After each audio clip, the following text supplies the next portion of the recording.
What's up, YouTube? Last weekend I had the great opportunity to attend Scott Peterson's inaugural Precision Gas Gun course. Scott Peterson is the owner and founder of Veracity Solutions. I thought I'd just kind of hop on here and kind of go over some of my thoughts and key takeaways from his course and kind of just things I'll be working on going forward and applying to future long-range shooting endeavors.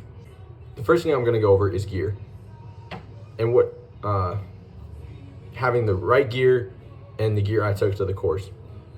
So the two things I took to the course were my rear support bag, which is a Traveler from MDT. I have this S-clip attached and I just hooked this on to my belt loop. This is filled with what's called Get Light. So it's a pretty light bag. It's very easy to mold and maneuver and just kind of squeeze to adjust the position of the gun, and it's a fantastic rear support bag. If I wanted to use something for a barricade support to put the gun on top, I'd probably go with something different. But if this is all you've got, like it's definitely going to be better than nothing. You just drop it on the barricade and gun goes on top, right? Fantastic option, not super expensive. Would definitely recommend. The other thing I took was my tripod. It's a Leofoto ST324CL. No clue what those numbers mean. It was recommended to me by someone else whose opinion I highly regard, and so that's what I went with. They got me a great deal on it. Hit up Annex Defense if you need Arca rails or tripods or optics as well. Their website's great. I'll leave a link. I had one mag pouch on my belt that I had a mag in, and then my second mag was in my back pocket. I really only loaded like 20 rounds at a time. So at the most on me, I had maybe 40 rounds, maybe 50. Like, we weren't really shooting much to the point where I didn't have time to go like reload a mag. Wasn't really a huge issue. The second thing I'll talk about is ideal mag range. And what I mean by that is the magnification range that you want your optic to have to fully allow you to reach out to your desired distance. The answer I've heard most instructors give when asked this question, hey, what magnification range should I go for? Their answer typically tends to be 1.5 to 2 times whatever the distance is you want to shoot to. So if you want to shoot to 900 yards, your mag range is going to be between roughly 14 to 18 power, right? That's going to be your 3 to 18s, your 4 to 16s, your 3 to 15s, etc. and so forth. On the topic of the ideal magnification range, you may not need all of that magnification. So the scope I was using for this course was on a friend's gun that I was borrowing, but it's a 3 to 18, Vortex Strike Eagle 3 to 18 to be specific. The majority of that course, or almost all of it, I was sitting at 12 power.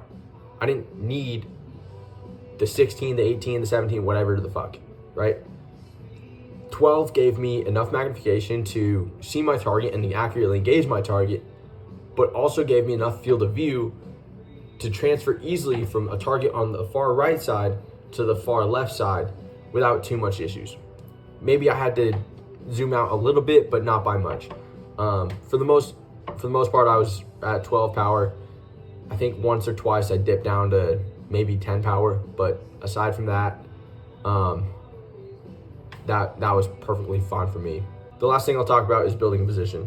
Kind of what goes into that is just kind of like stock placement, cheek weld, body support, all of that, and just allowing yourself the best possible chance of success in engaging further targets, right? That may be going double knee down versus single knee if you're in a kneeling position, right? If you're moving from a kneeling to a standing position, because you have to start in the kneeling position in a match, you may want to start single knee down, because that allows you to more easily move into that standing position. And that kind of leads me into my next point, is always upgrade your position. Like I said, if you're moving from a kneeling to a standing position, maybe start single knee down. That will allow you to move quicker into that standing position.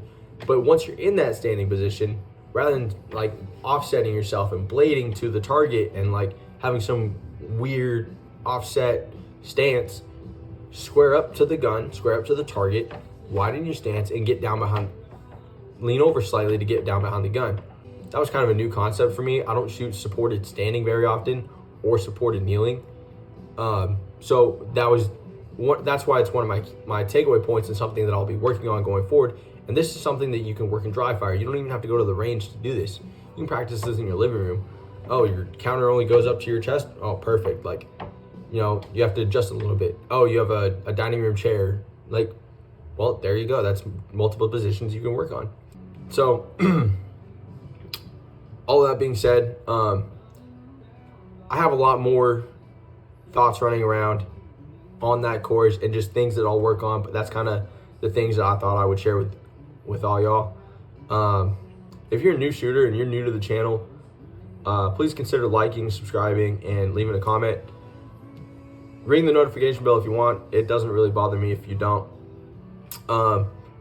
I am new to distance shooting, and so everything that I do with distance and precision gas gun, scope, carbine, whatever, is just kind of me learning and taking you guys along with me. If you're a returning viewer, I appreciate you. I appreciate all of y'all that have subscribed, and it's been great to see the channel grow in the past few months, and I look forward to seeing it grow some more. And I look forward to taking you guys with me as I progress as a shooter and I continue to improve. On that note, stay lethal. Have a good night. It's even brighter, but I see it. Yeah, it disappeared with the sun behind it. 783 or something. Yeah, I couldn't get 800. So I'm thinking on your first thing in the morning, we'll do that. You know, if they need to check 0, and The sun should be right on it too. we'll run them through truing.